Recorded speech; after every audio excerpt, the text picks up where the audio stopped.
Chapter number 6 આનુવંશિકતાનો આણ્વીય આધાર। આ પાઠની અંદર એક સારા પ્રયોગ તરફ આપણે જઈ રહ્યા છીએ। એક નવો પ્રશ્ન છે જેનું નામ છે ગ્રિફિથ અસર વર્ણન। ફ્રેડરિક ગ્રિફિથ નામના વૈજ્ઞાનિકે જે અસર દર્શાવી છે સ્ટ્રેપ્ટોકોકસ ન્યુમોની નામના બેક્ટેરિયા અને ઉંદર પર પ્રયોગો કરીને એની આપણે અહીંયા ચર્ચા કરવાના છીએ। આ ગ્રિફિથની અસરને રૂપાંતરણીય સિદ્ધાંત પણ કહેવાય, કારણ કે અહીંયા ક્યાંક રૂપાંતરણની પ્રક્રિયા જોવા મળવાની છે। કેવા પ્રકારની રૂપાંતરણની પ્રક્રિયા એને આપણે ચર્ચા કરીશું અને સમજીશું। આને આવું કાર્ય શા માટે કર્યું હતું, ગ્રિફિથ અસર શા માટે રજૂ થઈ અથવા રૂપાંતરણીય સિદ્ધાંત આપવાની જરૂરિયાત શા માટે ઊભી થઈ, તો એમને શોધવું હતું, જનીન દ્રવ્ય માટેની શોધ કરવી હતી કે હકીકતમાં જનીન દ્રવ્ય તરીકે કોણ વર્તે છે। કારણ કે એ અરસામાં જુદા જુદા પ્રકારના મંતવ્યો હતા। કેટલાક વૈજ્ઞાનિકોનું એવું માનવું હતું કે પ્રોટીન જનીન દ્રવ્ય તરીકે વર્તે છે, એટલે કે લક્ષણોના વહન કાર્ય સાથે સંકળાયેલ ઘટક પ્રોટીન છે એવું માનવું હતું। કેટલાક અન્ય વૈજ્ઞાનિકો આ ક્રિયા માટે આરએનએ ને જવાબદાર માનતા હતા કે જનીન દ્રવ્ય આરએનએ હશે, તો કેટલાક વૈજ્ઞાનિકો જનીન દ્રવ્ય તરીકે ડીએનએ છે એવું માનતા હતા। પણ આનું સ્પષ્ટીકરણ કરવું હતું કે ખરેખર આ ત્રણ ઘટકો પૈકી જનીન દ્રવ્ય તરીકે કોણ વર્તે છે એને સમજવા માટે ગ્રિફિથે ઉંદર પર જે પ્રયોગ કર્યો છે એ અસરને આપણે ગ્રિફિથ અસર કહીશું, રૂપાંતરણીય સિદ્ધાંત કહીશું। મિત્રો, આપણે આની શરૂઆત કરીએ પહેલા એકાદ બે ટૂંકા પ્રશ્નો ઘણી વખત પૂછાતા હોય છે, એની પણ આપણે માહિતી મેળવી લઈએ। તો સર્વપ્રથમ શબ્દ હું તમને એ કહેવા માંગુ છું કે મિશર નામના વૈજ્ઞાનિકે, તમે જાણો છો એમ, ન્યુક્લિયઇનની શોધ કરી હતી। કોણે? મિશરે શોધ શાની કરી હતી? ન્યુક્લિયઇન એટલે કે કોષ કેન્દ્રમાંથી મળી આવેલો એસિડિક પદાર્થ એને શોધ્યો હતો, એ પણ આપણે જાણીએ છીએ। અને સાથે સાથે તમને એ પણ ખબર છે કે મેન્ડેલ નામના વૈજ્ઞાનિકે આનુવંશિકતાને સમજાવતા આનુવંશિકતા માટેના સિદ્ધાંતો આપ્યા હતા, અથવા આનુવંશિકતાના સિદ્ધાંતોની સમજૂતી આપી હતી। અહીંયા બે શબ્દો તમે જોઈ શકો છો કે મિશર દ્વારા ન્યુક્લિયઇનની સમજૂતી અપાઈ હતી અને મેન્ડેલ દ્વારા આનુવંશિકતાના સિદ્ધાંતોની સમજણ આપવામાં આવી હતી। ટૂંકમાં મિશરે ન્યુક્લિયઇનની અને મેન્ડેલે આનુવંશિકતાના સિદ્ધાંતોની સમજૂતી આપી હતી, સિદ્ધાંતોની સમજૂતી આપી હતી। અને આ સમજૂતી આ બંને લગભગ એક સમયે જ આપી હતી, સમાન સમય એમ કહી શકાય। એક સમયનો મતલબ કે જે અરસામાં મેન્ડેલે આનુવંશિકતાના સિદ્ધાંતોની શોધ કરી હતી એના આજુબાજુના સમયમાં જ મિશરે ન્યુક્લિયઇન નામના પદાર્થની પણ શોધ કરી હતી। આ બંનેની સમજૂતી લગભગ એક સમય અપાઈ હોવા છતાં, બંનેની સમજૂતી એક સમય અપાઈ હોવા છતાં લાંબા સમય પછી ઘણા લાંબા સમય પછી જાણી શકાયું કે ડીએનએ આનુવંશિક દ્રવ્ય સ્વરૂપે કાર્ય કરે છે। જાણી શકાયું કે ડીએનએ આનુવંશિક દ્રવ્ય તરીકે કાર્ય કરે છે। શું અર્થ થાય છે જુઓ, સમજો કે મિશર ન્યુક્લિયઇનની શોધની સમજૂતી આપી, મેન્ડેલે આનુવંશિકતાના સિદ્ધાંતો તારવ્યા, લગભગ એમની આજે કાર્ય કરવાનો સમયગાળો હતો એ સમાન હતો। આમ છતાં એમણે કાર્ય કરી લીધા પછી પણ ઘણા લાંબા સમય પછી એવું જાણી શકાયું કે ડીએનએ આનુવંશિક દ્રવ્ય તરીકે કાર્ય કરે છે। આરએનએ કે પ્રોટીન નહીં, ડીએનએ પોતે જ આનુવંશિક લક્ષણો માટે જવાબદાર છે, આનુવંશિકતા માટે કાર્ય કરે છે, એવી જાણ આ બંનેના કાર્યના ઘણા સમય પછી। ચલો બીજા મુદ્દાની ચર્ચા કરીએ છીએ કે જનીનો દ્વારા આનુવંશિકતાની ક્રિયાવિધિ કેવી રીતે થાય છે તેની શોધ ઈસવીસન 1926 સુધીમાં આણ્વીય સ્તરે પહોંચી. બીજા નંબરનો મુદ્દો લખું છું કે જનીનો દ્વારા આનુવંશિકતાની ક્રિયાવિધિ કેવી રીતે થાય છે એની શોધ 1926 સુધીમાં આણ્વીય સ્તરે પહોંચી. આણ્વીય સ્તરે પહોંચી એનો મતલબ શું થશે જુઓ. ફરીથી વાક્યરચના સમજો કે જનીનો દ્વારા આનુવંશિકતાની ક્રિયાવિધિ કેવી રીતે થાય છે, એટલે કે ટૂંકમાં જનીનો કેવી રીતે આનુવંશિક લક્ષણોનું વહન કરે છે એ માટેની શોધ ક્યાં સુધીમાં કમ્પ્લીટ થઈ ગઈ હતી?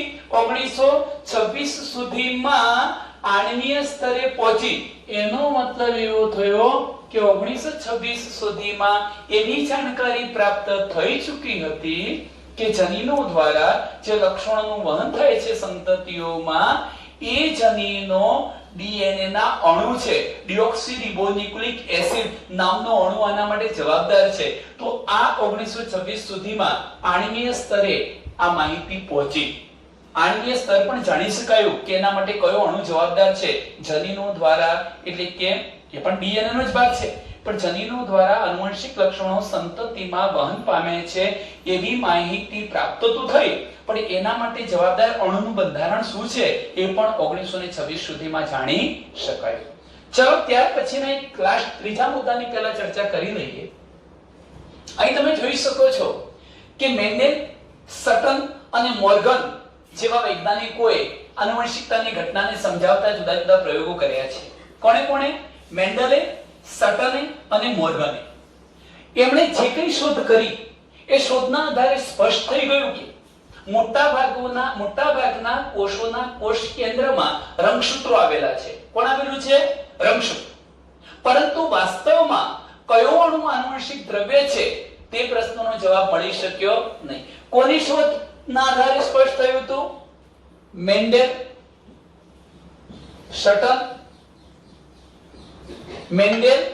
સટન અને મોર્ગન નામના વૈજ્ઞાનિકોની શોધને આધારે એ સ્પષ્ટ થઈ ચૂક્યું હતું કે મોટા ભાગના કોષોના કોષ કેન્દ્રમાં કોણ આવેલું છે? રંગ સૂત્ર અથવા રંગસૂત્રો આવેલા છે. પરંતુ તમે ધ્યાન રાખો કે આ જે રંગસૂત્રો આવેલા છે એમાં વાસ્તવમાં કયો અણુ આનુવંશિક દ્રવ્ય છે તે પ્રશ્નનો જવાબ મળતો નથી. એમાં કયો દ્રવ્ય અથવા કયો અણુ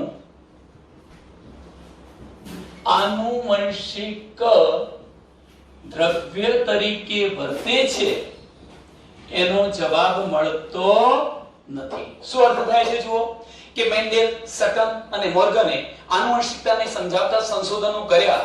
એ બાબતના આધારે એટલી તો સ્પષ્ટ જાણ થઈ ચૂકી હતી કે મોટાભાગના કોષોના કોષ કેન્દ્રની અંદર રંગસૂત્રો આવેલા છે, એટલે રંગસૂત્રોના આધારે આનુવંશિકતા આવતી હશે. પણ મિત્રો આપણે જાણીએ છીએ કે રંગસૂત્રો કઈ એકલા ડીએનએ ના બનેલા હોતા નથી. એમાં પ્રોટીન પણ હોઈ શકે, આરએનએ પણ હોઈ શકે અને ડીએનએ પણ હોઈ શકે. એટલે એ વખતે એવું સ્પષ્ટીકરણ થઈ ન શક્યું કે ખરેખર એમાંથી આનુવંશિક દ્રવ્ય તરીકે ડીએનએ વર્તે છે, આરએનએ વર્તે છે કે પ્રોટીન વર્તે છે, એનો સ્પષ્ટ જવાબ મળી શક્યો નહીં. આ જવાબ મેળવવા માટે ખરેખર તો આનુવંશિક દ્રવ્ય તરીકે કોણ વર્તે છે? ડીએનએ છે, આરએનએ છે, પ્રોટીન છે. એનું સંશોધન કરવા માટે જ ગ્રિફિથ જેવા વૈજ્ઞાનિકોને રૂપાંતરણીય સિદ્ધાંત આપવાની જરૂરિયાત ઊભી થઈ. હજુ પણ હું તમને કહીશ મિત્રો કે હવે આપણે ગ્રિફિથ અસરને શરૂ કરીએ છીએ. એક સરળ, સારો, આવડી જાય એવો પ્રયોગ છે. આમ છતાં ગ્રિફિથે જે સંશોધન કર્યું એમણે એવું સાબિત પણ કરી દીધું કે આનુવંશિક દ્રવ્ય તરીકે ડીએનએ હોય છે. પણ હજુ પણ હર્શી અને ચેઝ નામના જે વૈજ્ઞાનિકો છે એમણે પણ એક પ્રયોગ કર્યો છે. એના આધારે તો એકદમ સ્પષ્ટ થઈ ગયું કે આનુવંશિક દ્રવ્ય તરીકે ખરેખર કોણ વર્તે છે? ડીએનએ નો જ વર્તે છે, આરએનએ કે પ્રોટીન વર્તતા નથી. તો હવે આપણે શરૂ કરીએ છીએ ગ્રિફિથ અસર રૂપાંતરણીય સિદ્ધાંત. હું અહીંયા લખું છું મિત્રો ટોપિક. આપણે ગ્રિફિથ અસરને સમજીએ છીએ. ગ્રિફિથ અસર બરોબર ધ્યાનથી સમજજો કે આ ગ્રિફિથ નામના વૈજ્ઞાનિકે શું કર્યું હતું? તો ઈસવીસન 1928 માં ફ્રેડરિક ગ્રિફિથે સ્ટ્રેપ્ટોકોકસ નિમોનિયા નામના જે બેક્ટેરિયા હતા એના પર શ્રેણીબદ્ધ પ્રયોગો કર્યા. ફરી લખું છું કે 1928 કઈ સાલ વરી છે? 1928 માં ફ્રેડરિક, આખું નામ છે ફ્રેડરિક ગ્રિફિથ. ફ્રેડરિક ગ્રિફિથે કોના પર પ્રયોગ કર્યા છે? સ્ટ્રેપ્ટોકોકસ ન્યુમોની. સ્ટ્રેપ્ટોકોકસ ન્યુમોની નામના બેક્ટેરિયા. પણ એ પણ લખું છું કૌંસમાં કે સ્ટ્રેપ્ટોકોકસ ન્યુમોની નામના બેક્ટેરિયા ખરેખર ન્યુમોનિયા નામના રોગ માટે જવાબદાર હોય છે. આ બેક્ટેરિયા કયા રોગને કરતા હોય છે? ન્યુમોનિયાને.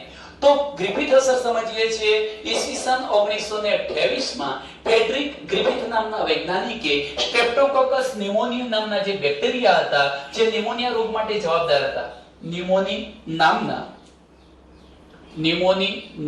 સ્ટ્રેપ્ટોકોકસ ન્યુમોની નામના બેક્ટેરિયા પર શ્રેણીબદ્ધ પ્રયોગો કર્યા. ઘણા બધા પ્રયોગો કર્યા, શ્રેણીબદ્ધ પ્રયોગો કર્યા. અહીં તમે જોઈ શકો છો કે એ શ્રેણીબદ્ધ પ્રયોગો કર્યા એ દરમિયાન બેક્ટેરિયામાં થતા ચમત્કારિક રૂપાંતરણની ઘટનાના તેઓ સાક્ષી બન્યા. આનો અર્થ શું થાય? એમણે શ્રેણીબદ્ધ પ્રયોગો કર્યા અને બેક્ટેરિયામાં થતી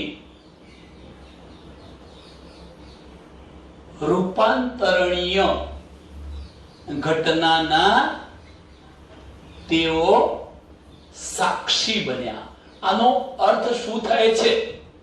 હું તમને સમગ્ર ઘટના સમજાવું છું એટલે ઓટોમેટિક તમને બેક્ટેરિયામાં થતી રૂપાંતરણીય ઘટના ખબર પડી જશે.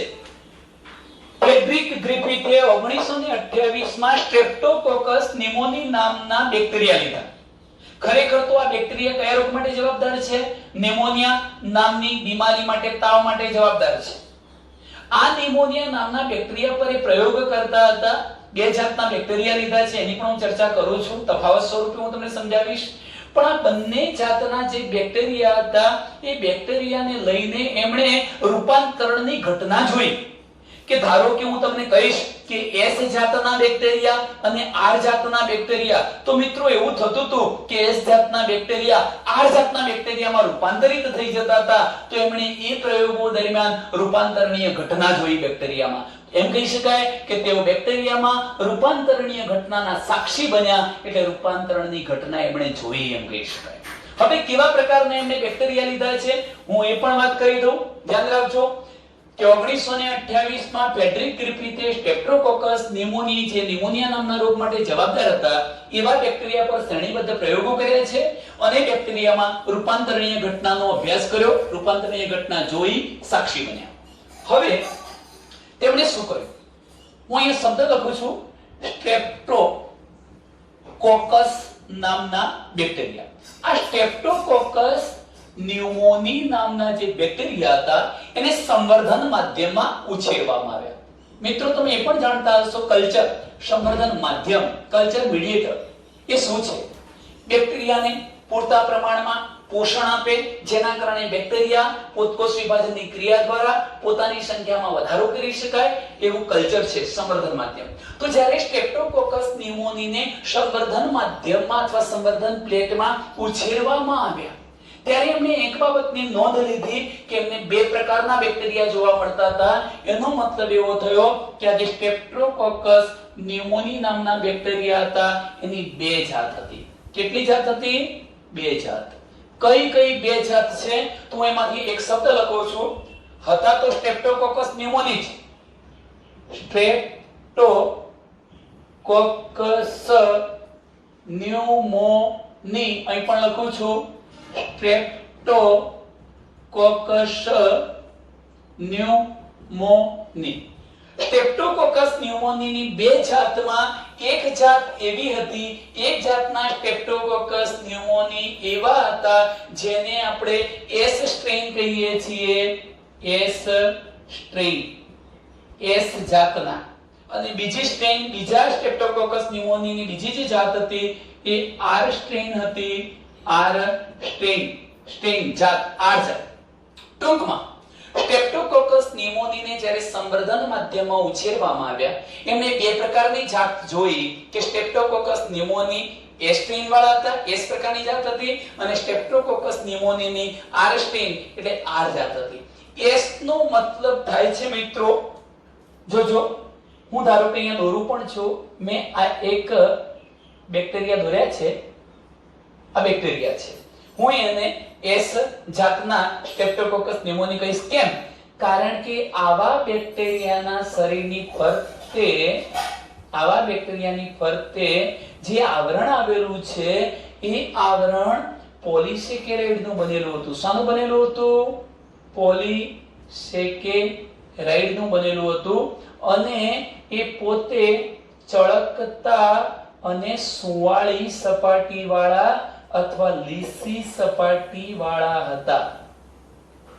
ફરી કહી દઉં કે ગ્રિફિથ દ્વારા અભ્યાસ કરવામાં આવેલા બે જાતના બેક્ટેરિયા પૈકી જે સ્ટ્રેપ્ટોકોકસ ન્યુમોની એસ જાતના હતા, એમની ફરતે પોલિસેકેરાઇડનું બનેલું એક ચળકતું સુવાળું આવરણ હતું. તેઓ સ્મૂથ એટલે સુવાળું, લીસી સપાટી ધરાવતા હતા, એટલે એમને એસ જાતના બેક્ટેરિયા કહેવાય. એક બીજો અગત્યનો શબ્દ લખું છું કે આવા જે બેક્ટેરિયા હતા એ આ પોલિસેકેરાઇડની હાજરીના કારણે ઝેરી હતા, એટલે આ જાત કહેવાય ઝેરી જાત. પરંતુ બીજી જે જાત હતી સ્ટ્રેપ્ટોકોકસ ન્યુમોનીની, જેને આપણે આર જાત કહીએ છીએ, એ કેવા હતા તો તમે એ પણ વિચારી શકો છો. હું અહીંયા બતાવી શકું, તમે અહીં જરા ધ્યાન રાખજો.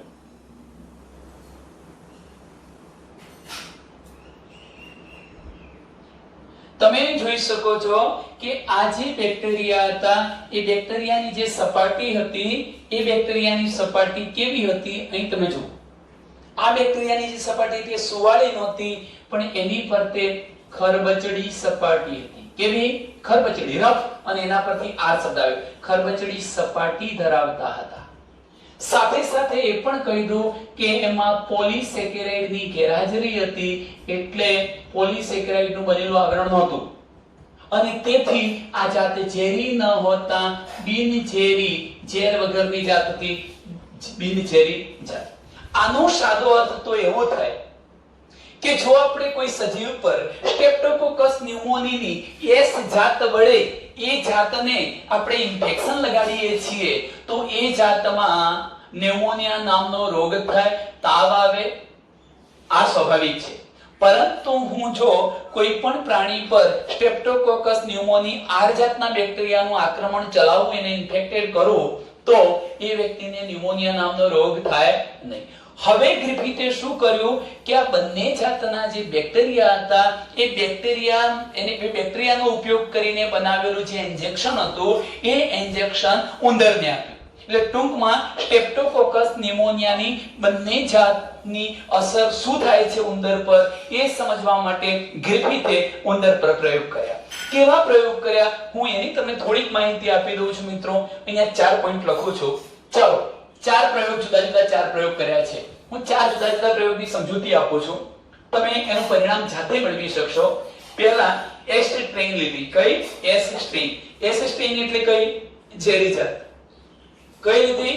ઝેરી જાત. હું બતાવું છું તમને કે ધારો કે આપણ તમને એક ઘટના બતાવી દઉં કે આપણે લીધું શું છે તો ઉંદર. તો એનો મતલબ એ થયો કે ધારો કે આપણે આ પ્રકારે એક ઉંદર બતાવી દઈએ.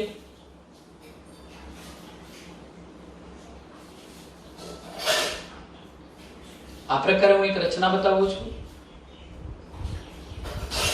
ધારો કે ઉંદર છે, આ શું છે?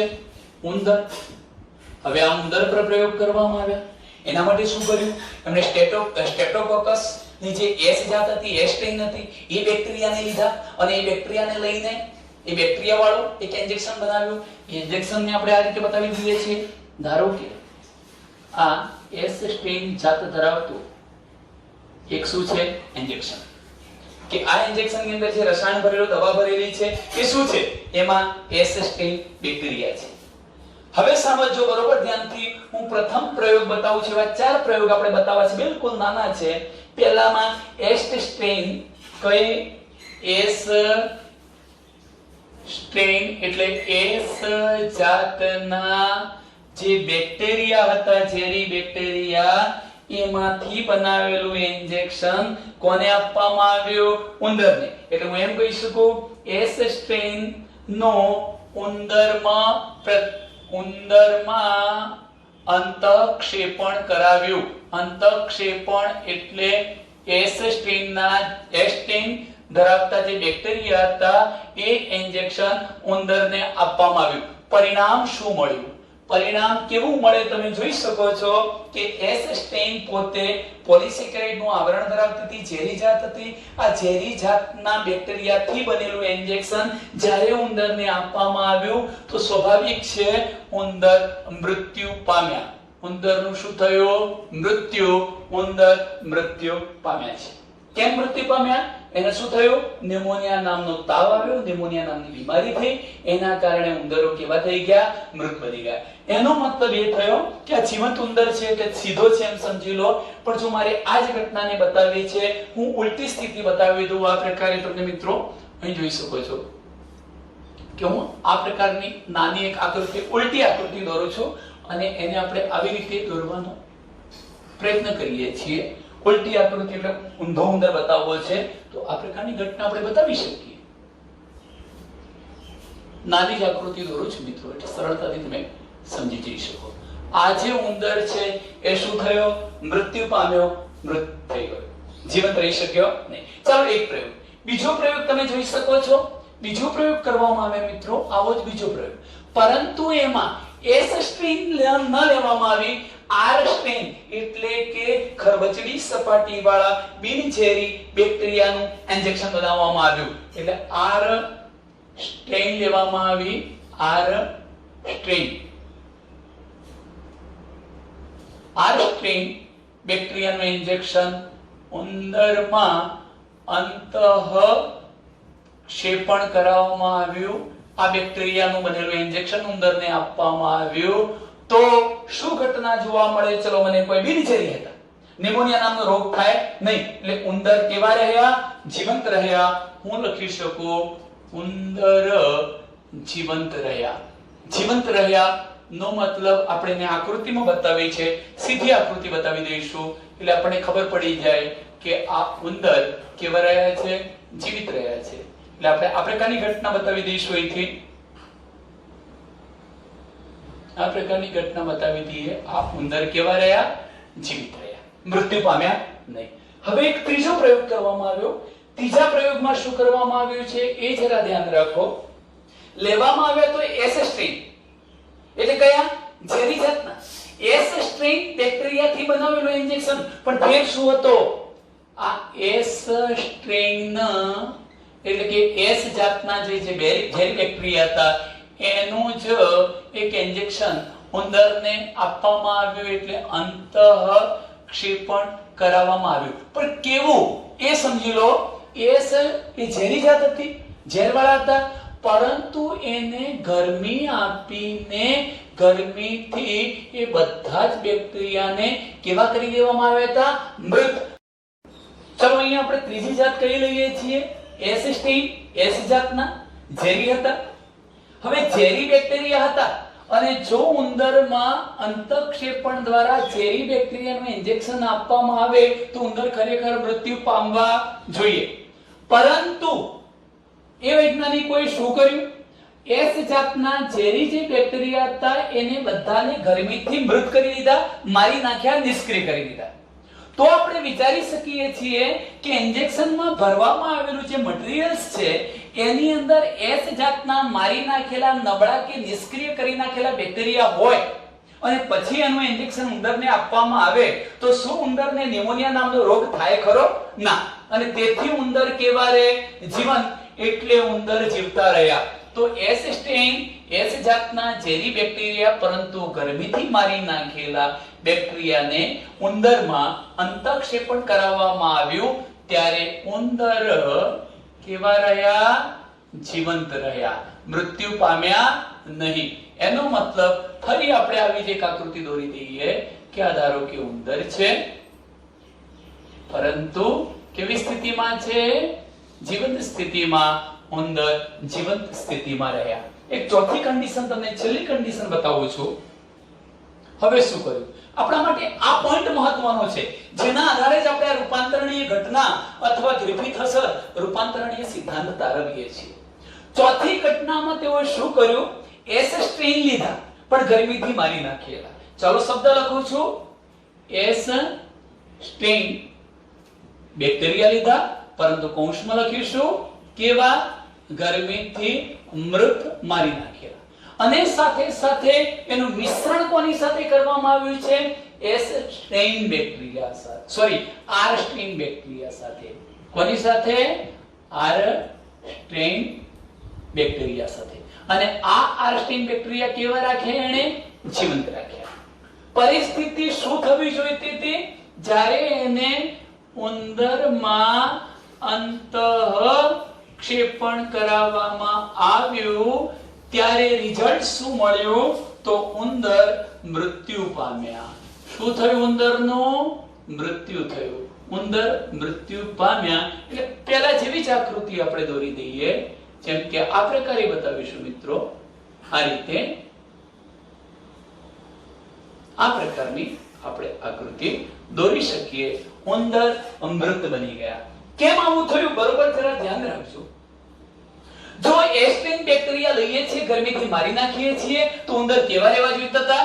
જીવતા. એક પોઈન્ટ. જો તમે ફક્ત આર સ્ટ્રેઇન લો છો, ઉંદરમાં અંતઃક્ષેપણ કરાવો છો, એ બિનઝેરી હતા, ભલે જીવંત હતા, ઉંદર જીવંત રહેવા જોઈતા હતા. બંને સ્થિતિમાં ઉંદર જીવંત રહેવા જોઈતા હતા પરંતુ આર સ્ટ્રેઇન બેક્ટેરિયા જીવંત અને એસ્ટ્રેઇન બેક્ટેરિયાને ગરમીથી મારી નાખેલા હતા. એ બેનું મિશ્રણ કરીને ઇન્જેક્શન જ્યારે ઉંદરમાં અંતઃક્ષેપિત કરાવવામાં આવ્યું ત્યારે ઉંદર પોતે મૃત્યુ પામી ગયા. આ રિઝલ્ટ આપણને નવાઈ પમાડે તેવું છે. આવું કેમ થયું?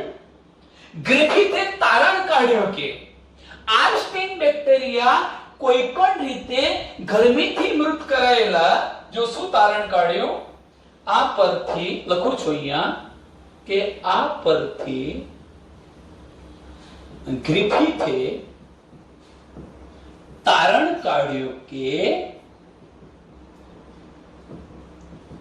આર સ્ટ્રેઇન બેક્ટેરિયા એટલે બિનઝેરી જે જાતના બેક્ટેરિયા હતા, આર સ્ટ્રેઇન બેક્ટેરિયા કોઈ પણ રીતે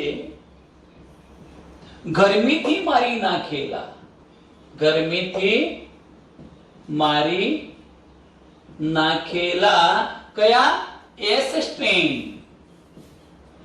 સ્ટ્રેઇન બેક્ટેરિયાથી રૂપાંતરિત થાય છે.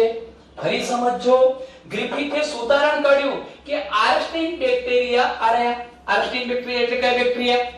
બિનઝેરી બેક્ટેરિયા હતા. ખરેખર ઉંદર મૃત્યુ પામવો જોઈએ નહીં પણ શું થયું? ઉંદર મૃત્યુ પામી ગયો છે. કેમ?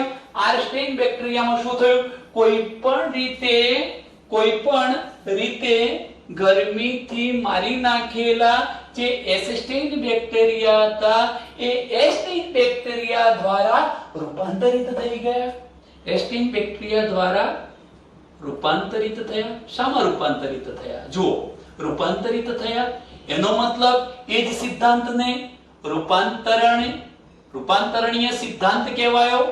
એ જ ગ્રિફિથ અસરના નામે ઓળખાય. આમાં ગ્રિફિથ અસર જોવા મળી, રૂપાંતરણીય સિદ્ધાંત જોવા મળ્યો. કેવી રીતે? એકદમ સાદી બાબત છે, બરોબર ધ્યાનથી સમજો. જો હું આર સ્ટ્રેઇન બેક્ટેરિયા લઉં છું, જેમ કે મેં લીધા આ આર સ્ટ્રેઇન, બિનઝેરી હતા, ઉંદર જીવંત રહેવો જોઈતો હતો. જો હું એસ સ્ટ્રેઇન બેક્ટેરિયા ઝેરી હતા પરંતુ એમને મારી નાખો છો એટલે એની અસર થવી જોઈએ નહીં. એટલે ગરમીથી મારી નાખ્યા હતા એટલે પણ ઉંદર કેવા રહેવા જોઈએ? આપણે આગળ લખ્યું છે જો અહીંયા કે એસ્ટેન ગરમીથી મારી નાખેલા તો એ ઉંદર કેવા રહેવા જોઈએ? જીવંત. હવે બંને કન્ડિશનને ભેગી કરી દઈએ છીએ કે એસ્ટેન વાળા ગરમીથી મારી નાખેલા અને આરસ્ટેન વાળા જીવંત બેક્ટેરિયાને મિશ્ર કરી ઇન્જેક્શન બનાવી ઉંદરને આપો તો ઉંદર ખરેખર મૃત્યુ ન પામવા જોઈએ, જીવંત રહેવા જોઈએ. શા માટે મૃત્યુ પામી ગયા?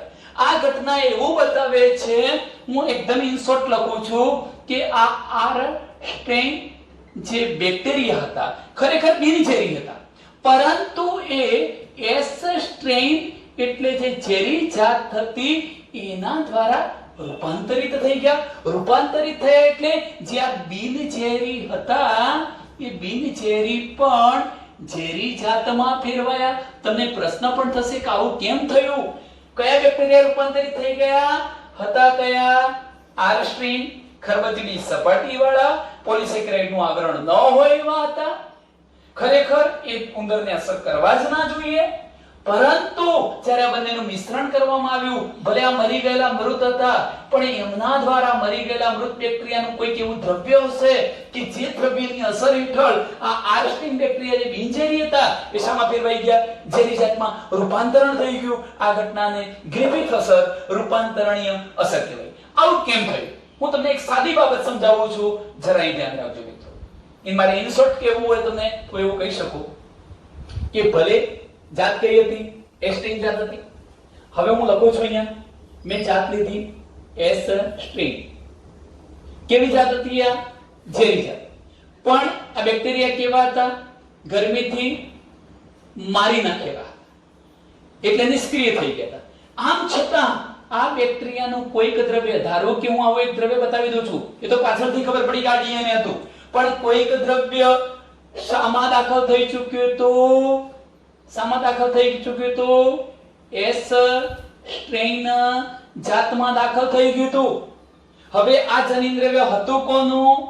એસ સ્ટ્રેન નું હતું. એસ સ્ટ્રેન જાતનું જનીન દ્રવ્ય હતું અને દાખલ શામાં થઈ ચૂક્યું છે? આર સ્ટ્રેનમાં. આર સ્ટ્રેન કેવી હતી? કે જે ખરેખર બિનઝેરી જાત હતી. કેમ બિનઝેરી જાત હતી? કારણ કે એમાં પોલિસેકેરાઇડ નું આવરણ ગેરહાજર હતું. પણ આ ગરમીથી મારી નાખેલા બેક્ટેરિયાનું જનીન દ્રવ્ય જ્યારે ક્યાં દાખલ થઈ ચૂક્યું? આ જાતની અંદર, કે તરત જ એ આર જે જાત ખરબચડી હતી, આવી ખરબચડી સપાટી વાળી એ જાતની અંદર એ શું કરે છે? પોલિસેકેરાઇડ નું નિર્માણ કરાવી દે છે. એટલે આ જે આર જાત હતી એ શામાં ફેરવાઈ ગઈ? એસ જાતની. આ જાતવાળા બેક્ટેરિયા તો જીવંત જ હતા, પણ શું થયું? એ જાતનું જનીન દ્રવ્ય આ જીવંત બેક્ટેરિયામાં દાખલ થઈ એની સપાટીના જે ભૌતિક લક્ષણો હતા એ બદલી નાખે છે. જેમ કે સપાટી સુવાળી કરી દીધી, પોલિસેકેરાઇડ વાળી કરી દીધી. એટલે શાનું નિર્માણ થઈ ગયું? અહીંયા પોલિસેકેરાઇડ નું નિર્માણ થયું. માટે બેક્ટેરિયા કેવા બની જાય? ઝેરી બની જાય. આ ભૌતિક રૂપાંતરણની ઘટના થઈ. કોણે શોધી? ગ્રિફિથે. તો તમે ધ્યાન રાખજો, ગ્રિફિથે તારણ કાઢ્યું કે આરસ્ટીન બેક્ટેરિયા કોઈ પણ રીતે ગરમીથી મૃત કરેલા એસ્ટીન બેક્ટેરિયા દ્વારા રૂપાંતરિત થાય છે. એને આપણે શું કહીએ છીએ? રૂપાંતરણીય સિદ્ધાંત. ચલો, આમ તમે આ બાબતને સમજી ચૂક્યા છો. હવે એના પરથી એક બાબતનો તમને ખ્યાલ આવશે કે આના પરથી તેઓએ એવું જાણ્યું કે શું જાણ્યું છે એ બરોબર મહત્વનો મુદ્દો છે. કોઈક તત્વ જે ગરમીથી મૃત સ્ટેનમાંથી આર સ્ટેનમાં રૂપાંતરિત થાય છે. કોઈક દ્રવ્ય એટલે કયું દ્રવ્ય? જનીન દ્રવ્ય. એ ક્યાંથી ક્યાં રૂપાંતરિત થઈ ગયું? કયા સ્ટેનમાંથી? એસ સ્ટ્રેન જે ગરમીથી મારી નાખેલા બેક્ટેરિયા હતા એનું કોઈક દ્રવ્ય કઈ જાતમાં રૂપાંતરિત થઈ ગયું? આર સ્ટ્રેનમાં. એટલે એ જે જનીન દ્રવ્ય હતું એ આર સ્ટ્રેનમાં દાખલ થતા તરત જ એણે આર સ્ટ્રેન જે ખરબચડી સપાટી વાળી હતા એના સપાટીય લક્ષણોને બદલી નાખ્યા. સુવાળી સપાટી એટલે પોલિસેકેરાઇડ વાળી, અને ઝેરી જાત ઉત્પન્ન કરી. હવે તમે વિચારો કે બેક્ટેરિયા તો પહેલા તો જીવંત હતા. કયા? એસ્ટેન વાળા. અને આ એસ્ટેન વાળા જીવંત બેક્ટેરિયા હતા એમાં આનું જનીન દ્રવ્ય આવી ગયું એટલે એ જનીન દ્રવ્ય દ્વારા આર જીવંત જાતના લક્ષણો બદલાઈ ગયા, પરિણામે જાત ઝેરી જાતમાં ફેરવાઈ, એને ન્યુમોનિયા થયો હશે અને પરિણામે ઉંદર મૃત્યુ પામ્યો હશે. પરંતુ એક બીજી બાબત હોય કે આ પ્રયોગ પરથી ગ્રિફિથને એ ખ્યાલ ન આવ્યો કે અહીંયા આ જે આનુવંશિક દ્રવ્ય આપણે વાત કરવી છે, ડીએનએ છે કે આરએનએ છે કે પ્રોટીન, એટલે ટૂંકમાં આનુવંશિક દ્રવ્યની જૈવરાસાયણિક પ્રકૃતિ વિશેનો ખ્યાલ આવી શક્યો નહીં. આ પ્રયોગ દ્વારા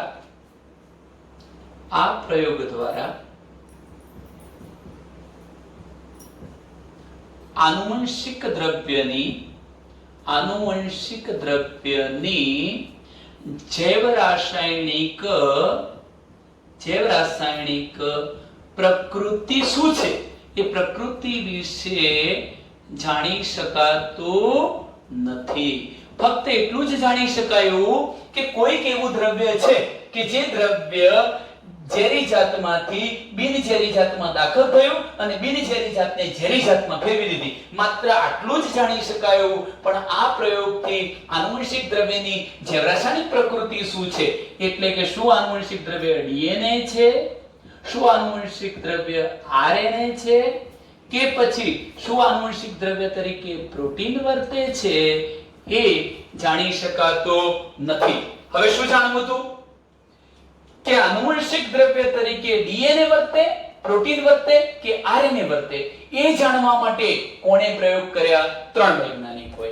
એ 3 વૈજ્ઞાનિકોના નામ હતા એવરી, મેક્લિઓડ અને મેકકાર્ટી. કયા 3 વૈજ્ઞાનિકો? એવરી, મેક્લિઓડ અને મેકકાર્ટી. એમણે 1933 થી 44 દરમિયાન પ્રયોગો કર્યા છે. હું અહીંયા શબ્દ લખું છું, એવરી, મેક્લિઓડ અને મેકકાર્ટી. આ મેકકાર્ટી, આ ત્રણેય વૈજ્ઞાનિકોએ 1933 થી લઈને 1944 સુધી પ્રયોગો કર્યા. શું જાણવા માટે? આનુવંશિક દ્રવ્યની જૈવરાસાયણિક પ્રકૃતિ જાણવી હતી કે આનુવંશિક દ્રવ્ય તરીકે ડીએનએ છે, આરએનએ છે કે પ્રોટીન છે. આ જે ફેરફારો થયા એ ફેરફાર માટે ડીએનએ, પ્રોટીન કે આરએનએ જવાબદાર છે એવી પ્રકૃતિ એમને નક્કી કરવી હતી. એટલા માટે એવરી, મેક્લિઓડ અને મેકકાર્ટીએ 1933 થી લઈને 1944 દરમિયાન પ્રયોગો કર્યા. એ પહેલા તો એવું માનવામાં આવતું હતું, આ વૈજ્ઞાનિકોએ પ્રયોગો કર્યા એ પહેલા, તેઓના પ્રયોગો પહેલા શું માન્યતા હતી કે ખરેખર આનુવંશિક દ્રવ્ય તરીકે પ્રોટીન વર્તે છે, નહીં કે ડીએનએ, આરએનએ. આ પ્રોટીન હોય છે એવી માન્યતા હતી. જો કે સાચું નથી, આપણે પુરવાર કરીએ છીએ કે ખોટું છે. પણ એવરી, મેક્લિઓડ અને મેકકાર્ટીએ પ્રયોગો કર્યા એ પહેલા એવી માન્યતા હતી કે પ્રોટીન એ આનુવંશિક દ્રવ્ય તરીકે આનુવંશિક લક્ષણો માટે જવાબદાર હશે. પણ આ વૈજ્ઞાનિકોએ કેવા પ્રયોગો કર્યા જોજો. એમણે શું કર્યું?